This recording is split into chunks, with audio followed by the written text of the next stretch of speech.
இன்றைக்கி என்னோட after working vlog பார்க்கலாமா. இன்றைக்கி ஒர்க் 6:30 வரைக்குமே இருந்துச்சு. ஸோ அதுக்கப்புறம் வேலையெல்லாம் முடிச்சுட்டு அதுக்கப்புறம் தான் நம்ம வந்து ஸ்கின் கேர் பண்ண போனது.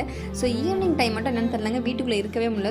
ஒரே வெக்க அடிக்கிற மாதிரியே இருக்குதுங்க. பகல் டைம்லேயே பயங்கரமாக தான் வெயிலும் அடிக்குது. ஏன்னா சுத்தமாக வெளியில் போகவே முடியல. அதுவும் நானும் வீட்டுக்குள்ளேயே இருக்க ஆளுங்க. சுத்தமாக நல்லா வெளியிலலாம் போகவே முடியல. ஃபுல்லாக வீட்டுக்குள்ளேயே தான் இருக்கிறேன்.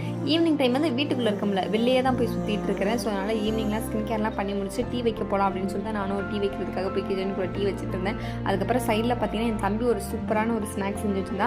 சாப்பிட்டாலுமே நமக்கு செம்ம ஃபில்லிங்காக இருந்துச்சு. அது என்னன்னு சொல்லி தானே பார்க்குறீங்க, இந்த எக்கு தான். எக்கு நல்லா பாயில் பண்ணிவிட்டு அதுக்கப்புறம் குட்டி குட்டியாக சின்ன வெங்காயம் இல்லாட்ட பெரிய வெங்காயம் கூட நீங்கள் போட்டுக்கலாம். தக்காளி எல்லாமே குட்டி குட்டியாக கட் பண்ணிவிட்டு முட்டையும் குட்டி குட்டியாக கட் பண்ணி ஃபுல்லாக மிக்ஸ் பண்ணி லைட்டாக நான் கொஞ்சம் சால்ட்டும் எனக்கு வந்து மிளகாத்தூள் போட்டு சாப்பிட்டா பிடிக்கும். ஸோ அது ரெண்டும் போட்டு மிக்ஸ் பண்ணி சாப்பிட்டு டேஸ்ட் வந்து சூப்பராக இருந்துச்சுங்க.